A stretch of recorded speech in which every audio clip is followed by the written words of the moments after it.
So these are a set of videos to help you to understand how you can draw demand and supply curves. It's a 4-part video. The first part is going to be based around actually recognizing how you determine what is the demand curve and what is a supply curve, one being downward sloping, the other being upward sloping. Second part, we're going to learn how to draw demand. We're going to introduce 2 different methods to make sure that you always get it right. The third part is drawing supply. Similar method to drawing demand, but we'll have to use some basic understanding of the slopes of lines to be able to draw effectively, and then we're going to put it all together and solve for equilibrium. So this video is to demonstrate how you determine whether you've got a demand curve or you've got a supply curve. Now, what we know is that our demand curve is downward sloping. Okay? If we're looking at it with respect to price and quantity, this is because as price increases, then the quantity demanded by consumers tends to decrease. So therefore, the demand curve goes downward sloping like this. The supply curve, on the other hand, is upward sloping. And that's because as price increases, then firms are inclined to try and sell a greater quantity because they can get a greater profit at the higher price. Now, what we want to do is actually be able to mathematically determine, based on what the demand and supply curve look like in mathematical form, whether they are downward sloping or upward sloping. Okay, now we know that downward sloping is going to be our demand, and we know that upward sloping is going to be our supply, but if we don't get told which line is demand and which line is supply, how do we know which one is which? So, for example, if my curve is written in the form P is equal to 100 minus Q, right? The way that we can tell is to have a look at what is in front of, or what sign is in front of our price and our quantity. So if we have a look in front of quantity, we see that we've got a minus sign here. If we look in front of the price, well, we've actually got an imaginary positive sign here. Okay, and if I've got a positive and a negative together, then this tells me that I have a demand curve. If instead I have price is equal to 100 plus Q, well, again, I've got a sign in front of the Q, this time it's positive, and I've got an imaginary sign in front of the P, and it's also positive. This tells me that I have a supply curve. It's an upward sloping curve that looks like this. So the key thing to do when you get a curve is to first and foremost go and have a look at what sign is in front of the P and the Q, and it'll help you determine whether it's a downward sloping or an upward sloping line. Just give you another example. Let's say that Q is on this side and P is on the other side. We've got Q equals to minus 150 minus 2P. All right, well, following the same process as we did before, I've got a minus in front of my P's and I've got a plus in front of my Q's, which means that when Q goes up, P goes down, and therefore we have a downward sloping demand curve. So here is demand again. Similarly, if I have Q is equal to, let's say, 75 plus half P, okay, well, all the numbers are irrelevant at this point. All we need to know is that there's a positive P, and I also have a positive Q, therefore I have an upward sloping supply curve. Okay, now that we've determined how to recognize which is demand and which is supply, now we need to learn how to draw them and draw them accurately.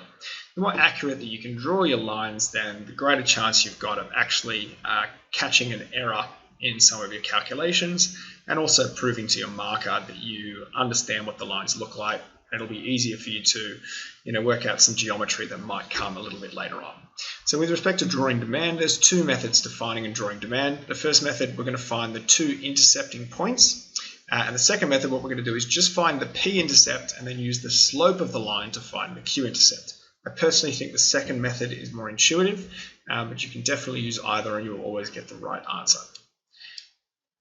So if we're going to draw demand using method number 1, the key to doing what we're doing is to finding the point on the P and the Q axis. Now, the key thing to recognize here is that the point where the axes meet is a point of 0 and 0 on both axes. So if I want to find the point where P is on its intercepting, or is on its axis, that's when Q is equal to 0. And if I want to find the intercept down here, well, that's when P is equal to 0. So here's a brief example. Let's say P is equal to 100 minus Q. Okay, well, if I set Q equal to 0, I get P is equal to 100 minus 0, which is just 100. And if I set P equal to 0, I get 0 equals to 100 minus Q. And if I add the Q over this side here, I get Q is equal to 100 also. So here I have 100. And I can join those two dots and I can be sure that this is going to be my actual demand curve. Okay, now I haven't drawn it very straight, but you definitely should be drawing it a little bit straighter than I can. Okay, let's do another example now. Let's say price is equal to 200 minus 2Q. So we know that there's a minus here and there's a positive here, so we have a downward sloping demand curve. Now let's set P equal to 0, and I'll get 0 equals to 200 minus 2Q. Now I have to add the 2Q to this side. I get 2Q equals to 200, so Q is equal to 100. Okay, let's set the Q equal to 0, and I get P is equal to 200 minus 2 times by 0, which is just 0. So P is equal to 200. I join those two lines together, and I get my downward sloping demand curve that should be a whole lot straighter than that is there. There we go. There's our demand function there. Now, if I want to use method number 2, which we were referring to as, you find the P-intercept and then you actually find the slope of the line. I mentioned that I prefer this way, and the reason is that I think it's a little bit more intuitive with respect to the shape of lines. The first thing that we need to recognize is that if we're going to use this method, we need to make P the subject of the function. So if your demand curve is written in the form of Q equals to, say, 100 minus 2P, we need to rearrange and make P the subject. So I'm going to add the 2P over this side and minus the Q over this side. And I get 2P equals to 100 minus Q. So P is equal to 50 minus half Q. So now what I can see is that when Q is equal to 0, P is equal to 50.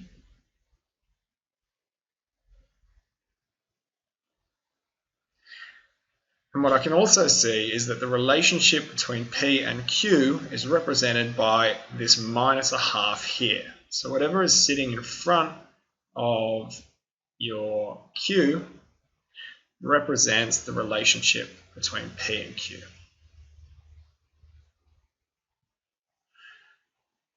Now, I can tell that a slope of a half is going to go from 50 to 100. Okay, but that's from a bit of practice. But there's nothing to say that you can't practice in the same way. So let's just draw this in for a minute. Okay.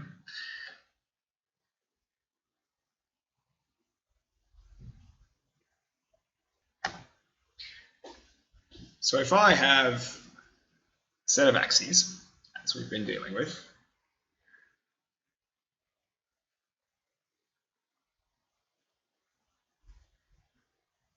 and if I draw a line which has a slope of 1 or negative 1, what this tells me is that my P and my Q are going to intercept at the same points. So let's say this is 100 and this is 100. Okay, well this line would look like P is equal to 100 minus Q. Now the reason is that when Q is equal to 0, P is equal to 100. And we can see that in the curve. And what I also know is that the relationship between P and Q is going to be negative 1, which is represented in front of the Q. Okay, it's imaginary, but it's a negative 1 which sits here. So this tells me that this line is going to go down like this, and it has a slope of minus 1. Let's say, for instance, instead that what I want to have is a slope of, well, something that's going from 100 down to 50, okay, like this. Well, this is going to look like P is equal to 100, okay, and this is what we have, what we call a slope of negative 2. Now, if I rearrange this using method 1, I'm going to get Q is equal to 50 when P is equal to 0. But a quicker way to remember it is to just say, well, I know that if P is equal to 100, and if it has a slope of negative 2, then that's twice the slope of negative 1. And negative 1 goes 1 for 1, but negative 2 is going to be twice the slope, so I'm only going to get half of the amount of Q that I would last time. So this guy here represents a slope of negative 2. And let's say I've got P is equal to 100 minus 1/2 Q. Okay, well, you can imagine that it's going to go in the opposite direction. Let's just imagine my curve went all the way out here. Then I'm going to go from 100 all the way down to 200 on my Q-axis. So the method that I'm using is to find the P-intercept, which in all three cases here was 100, and then find the slope of the line. If it has a slope of negative 1, then it's just going to go straight to the same number on the other axis. If it has a slope of negative 2, well, it's going to go at half of the other side, and if it's a half, it's going to go double on the Q-axis. So just a little bit of a recap with respect to drawing demand. Using method 2, what we learnt was that if we can find the P-intercept, and we can find the slope of the line, then we can determine what the Q-intercept is going to be. If I have a P-intercept, it's the same as the Q-intercept. Let's just say, for example, it's 100 and it's 100. Then this is a slope of 1, because as Q goes down by 1, or as P goes down by 1, as P goes down by 1, then Q goes up by 1, or as Q goes down by 1, then P goes up by 1. If I go from 100 down to 50 here, then this is going to be a slope of negative 2. Sorry, I should have said negative 1 previously, not just 1. Negative 1. Okay, and if I have a slope which goes from 100 down to, say, 200, then this is a slope of negative 1/2. So I should be able to determine the 2 points on the line just based on what the demand curve looks like. So for example, example 1, let's say price is equal to 50 minus 1/2 Q. So what I know is that when Q is equal to 0, P is equal to 50. And it's going to go at a slope of a half, which means it must go down to 100 here. So minus a half there. Let's say price is equal to 20 minus 2Q. Okay, well my P-intercept is at 20 when Q is equal to 0, so this is 20, and it has a slope of negative 2, which takes it down to 10. Like this. So provided you can determine what the intercept is, and you can determine what the slope is, then you can always determine what the shape of a demand curve looks like. So this here is going to be our A. Okay. This here is our B. The price is equal to A minus B times by Q.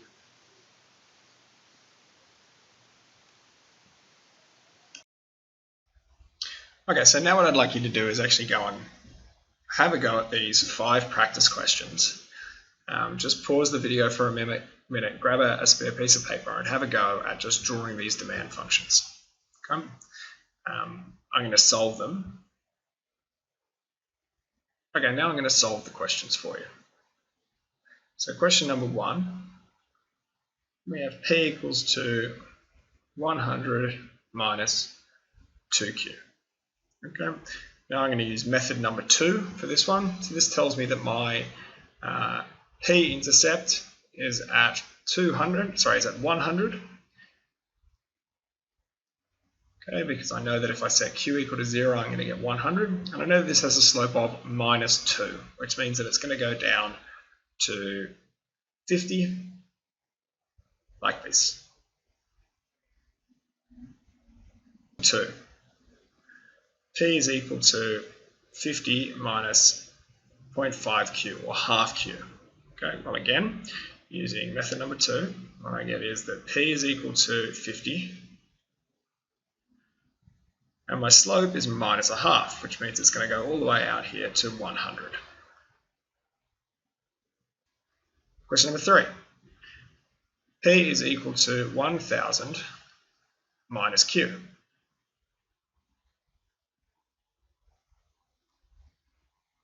Okay, well, if I say q equal to 0, I get P is equal to 1000.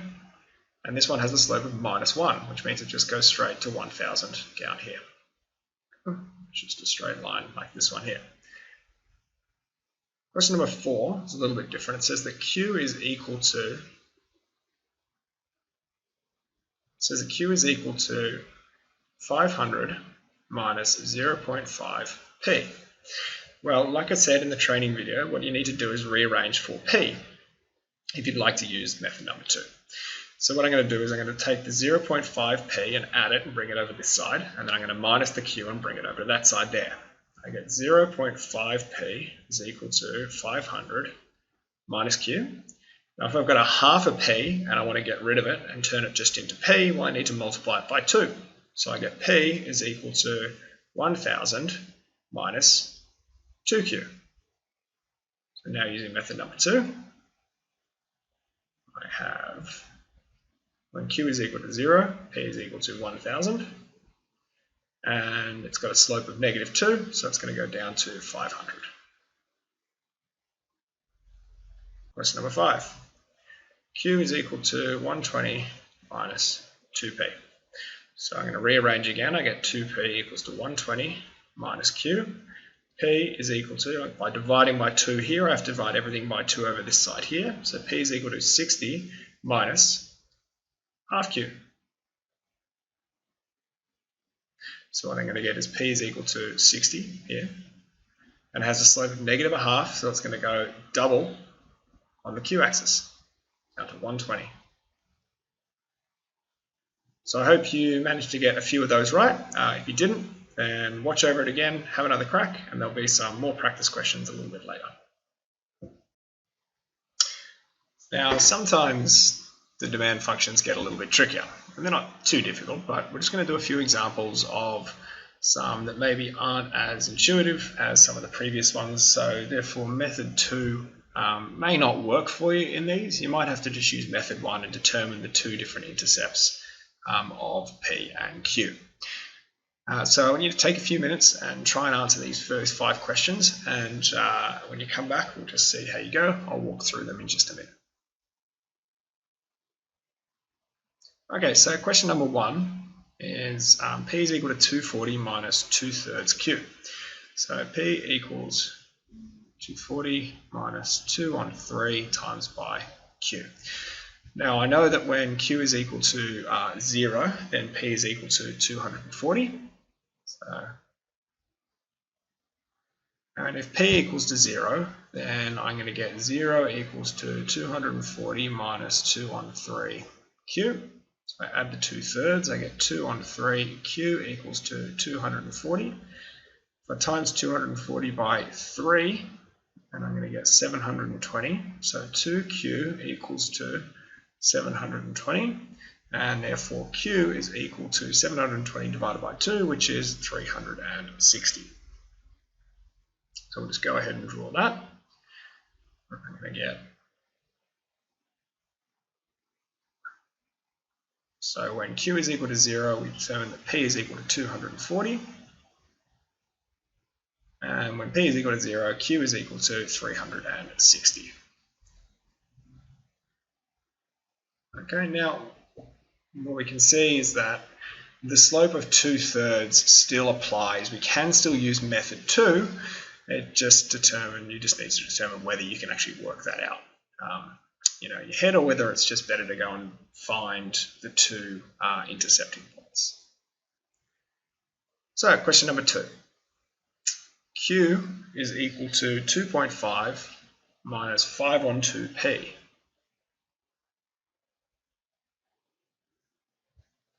So if we set p equals to 0, I'm going to get q is equal to 2.5. And if I set q equals to 0, I get 0 equals to 2.5 minus 5 on 2p. I add the 5 on 2p, so 5 on 2p equals to 2.5. Now I need to multiply by 2 and then divide by 5. Okay, so we'll just do that in 2 steps. Times by 2, and I get 5p equals to 5. So when I divide by 5, I get p is equal to 1. So when q equals to 0, p equals 1. When p equals to 0, q equals to 2.5.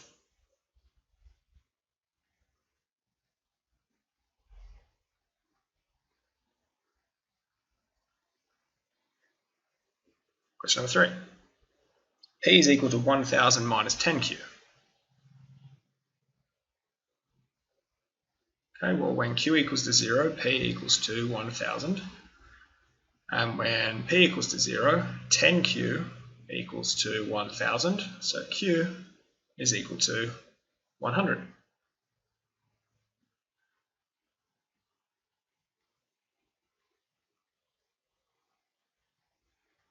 So p is equal to 1000.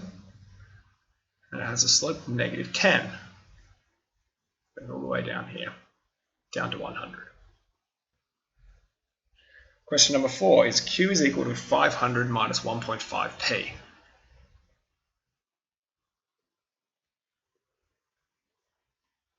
Okay, so when p is equal to 0, q equals to 500.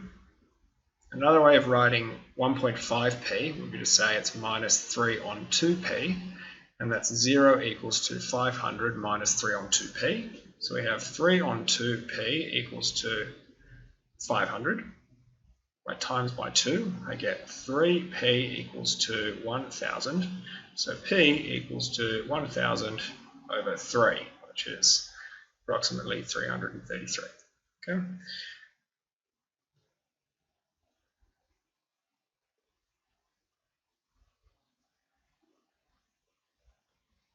So we get when q equals to 0, p is 333 1/3.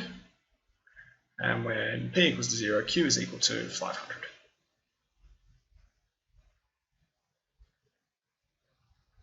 Okay, and the last one, question number 5, we have q is equal to 120 minus 2.5p.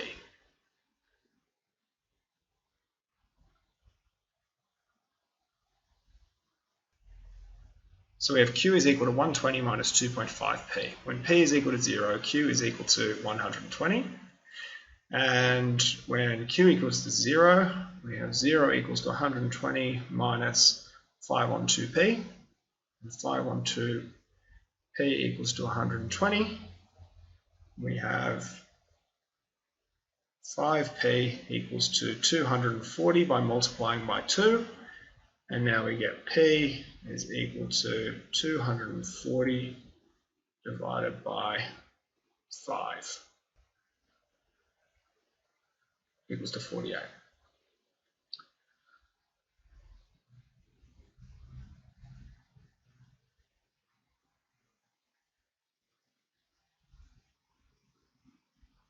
So we have p is 48 when q is 120.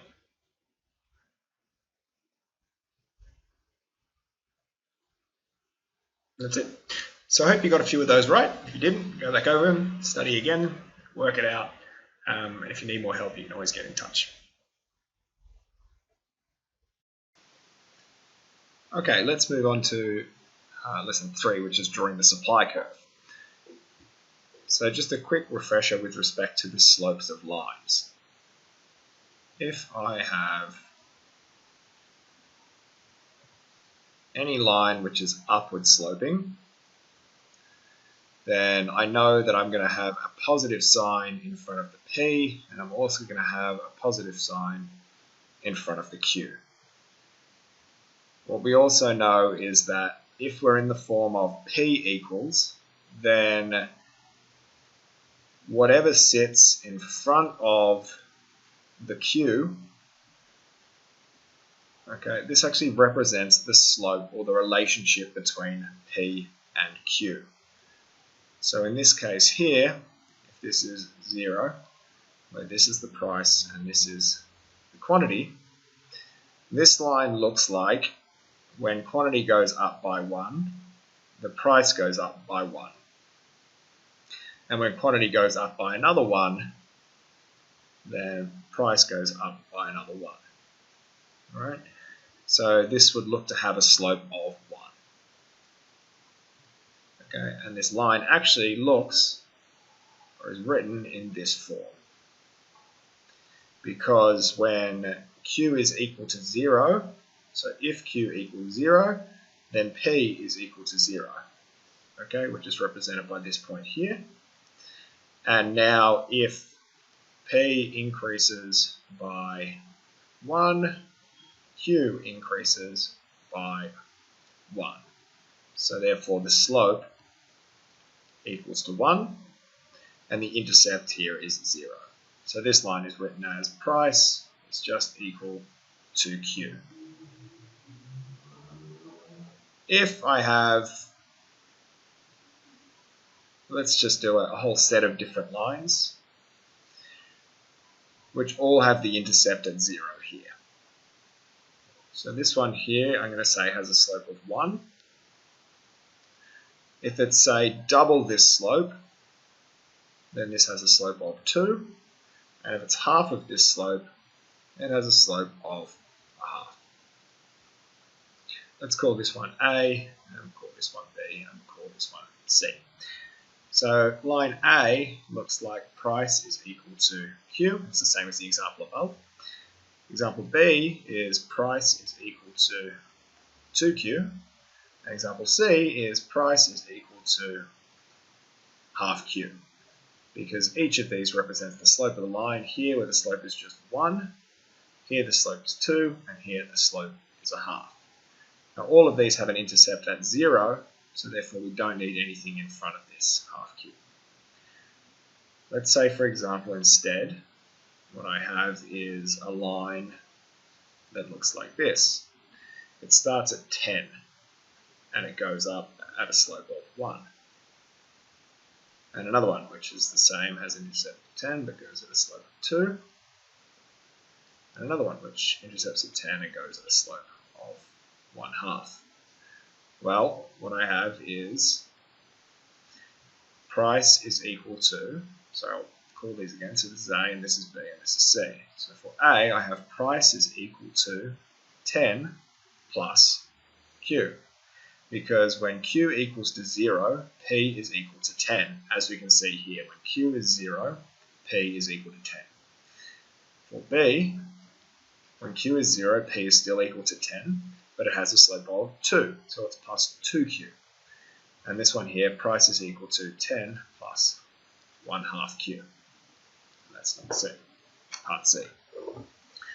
So what we can see is that, much like with the demand curve, there's a relationship between what the slope of the line is and what the curve looks like. And if you can remember what a slope of 1 looks like, then you can kind of determine what does a slope of 2 look like, or a slope of 4, or a slope of 10, or a slope of half, or a third, or 2/3. Now, with a supply curve, you don't need to be as accurate as you were with the demand curve, because you only have one point of intercept. And when we're doing economics, we never draw the negative side, because you can never have a negative quantity. So we don't bother drawing anything where quantity is less than 0. So the key is to find the intercept where you have a positive Q and then determine the slope of the line. And you can do that provided you've got it in the form of P equals to intercept plus then the relationship times by Q, as we do in all of these cases here. Okay, so let's do some examples here. I want you to, like with demand, I want you to take a minute and try and solve these problems, and then we'll come back and we'll solve them for you. Okay, so take a minute now, pause the video and go and have a crack at these. Okay, so the way to solve these questions are as follows. For question number 1, we know that price is equal to 10 plus 2Q. So if Q equals to 0, then price is equal to 10.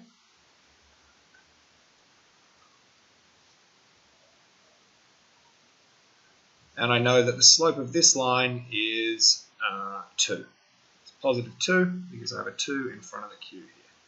So this line is going to go up. And imagine that this line here has a slope of 1, because that's a 45-degree line, which is going as Q goes up 1, P goes up 1, Q goes up 1, P goes up 1. Then a slope of 2 is going to be double this slope. Okay, so it's about here. So this is the line. Now you don't have to draw in this 45-degree line every time, but as long as you can imagine it, then you can at least get the general slope of this line correct. Question number 2. Price is equal to 100 plus half Q. So if Q equals to 0, price equals to 100. So I have an intercept on the p-axis of 100, and the slope here is a half. So if this is a slope of 1, then the slope of a half goes out kind of like this. So this is Q, and this is P. Question 3. Price equals to 2 plus 10Q. So when Q equals to 0, P equals to 2. And it has a slope of 10, which is a very steep slope. So it goes up like this, something like that. Now, one of the beauties with drawing supply is that you don't actually have to draw it completely accurately, but as long as it's kind of in the right direction, then you're going to get a relatively good looking graph. 4. Q equals to minus 10 plus P. Now what we want to do here is rearrange for P, like we did with demand. So I'm going to get P is equal to Q plus 10. So when Q is 0, P equals to 10.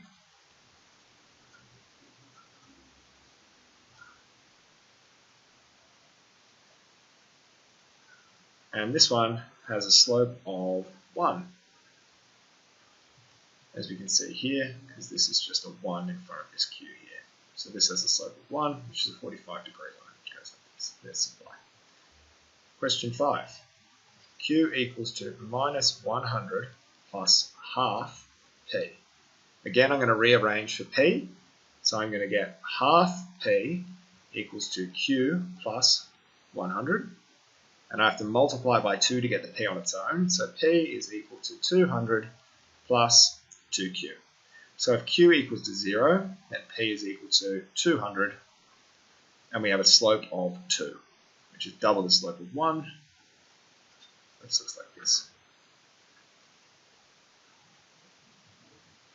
Okay, so hopefully you got a few of them right. We're going to do some more examples which might be a little bit trickier in the next example. Now what we've dealt with so far are supply curves that have intercepted on the p-axis and gone up like this. And that's to say that if the price is below this point here, let's just call this P star, if the price is below this price, then suppliers won't provide any quantity. So provided the price is above this point, then suppliers will supply. But what if, let's say,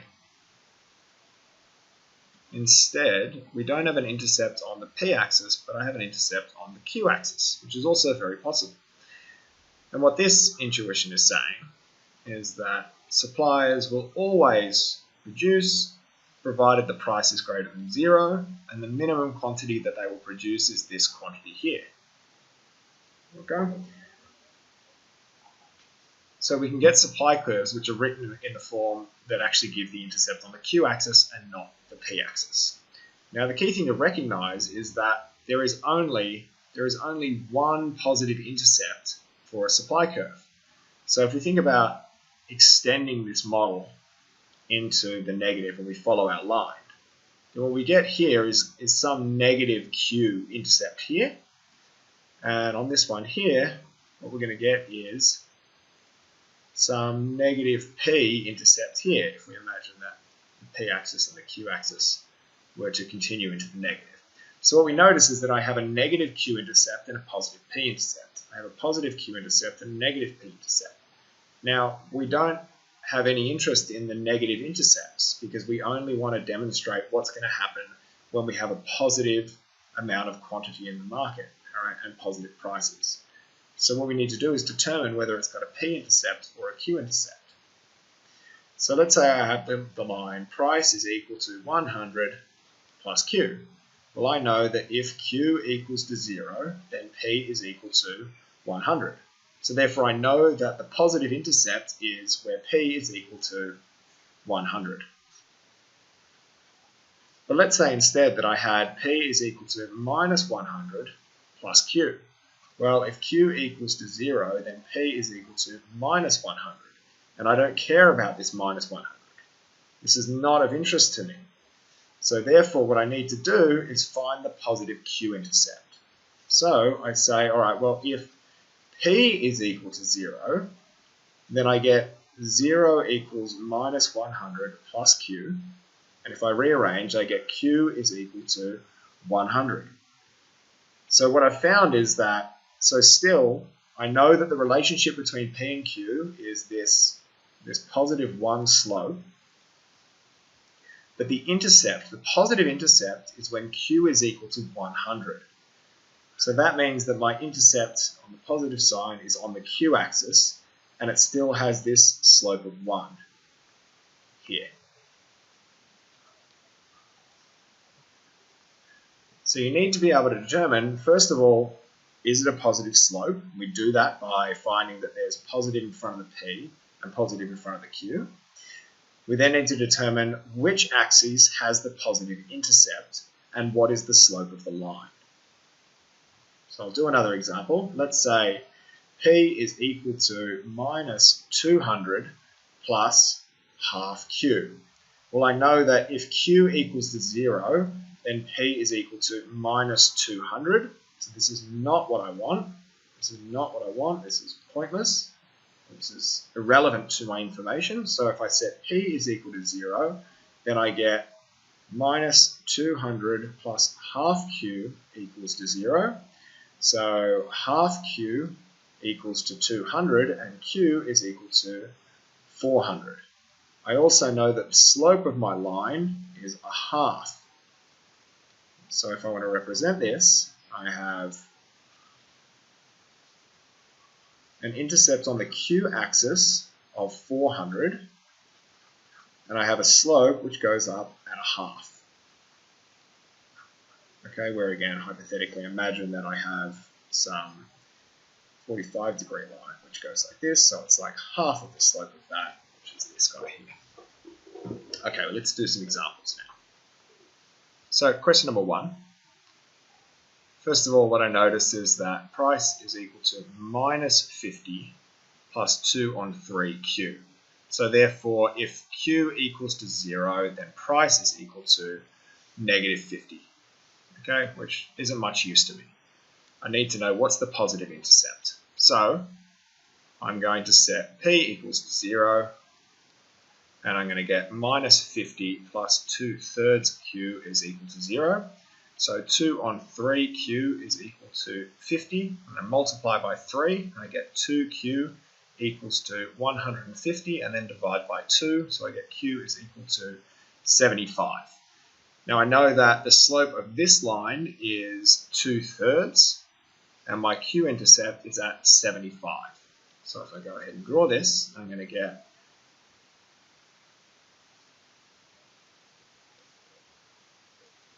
price, quantity is equal to 75 at the intercept, and it goes at a slope of 2/3. So imagine here's a slope of 1, here's a slope of a half here, so 2/3 is about a slope something like this. Question number 2. Price is equal to 20 plus 1/4 q. So what I know is that if q is equal to 0, then price is equal to 20. So that's a positive one, so I can leave it on the p-axis, and I also have a slope of 1/4 here. So what I'm going to get is an intercept on the p-axis of 20, and I get a slope of a quarter. So if this is 1 and this is a half, then a quarter kind of goes out like this.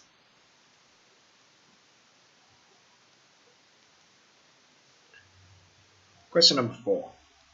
Q is equal to 75 plus 2p. So what I can see from this is that if p equals to 0, then Q is equal to 75. So I found my positive intercept. And now what I want to do is rearrange this so that I can find the slope of the line. So I'm going to rearrange and make P the subject. So I get 2P is equal to Q minus 75. I divide by 2 and I get P is equal to half Q minus 75 on 2.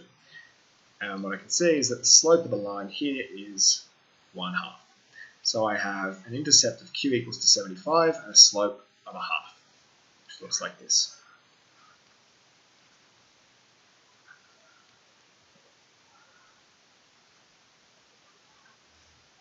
Question number 4. Q is equal to minus 150 plus 1/3 P. So if P equals to 0, then Q is equal to minus 150, which doesn't help me. So I'm going to rearrange and make P the subject. So I have 1/3 P equals to Q plus 150.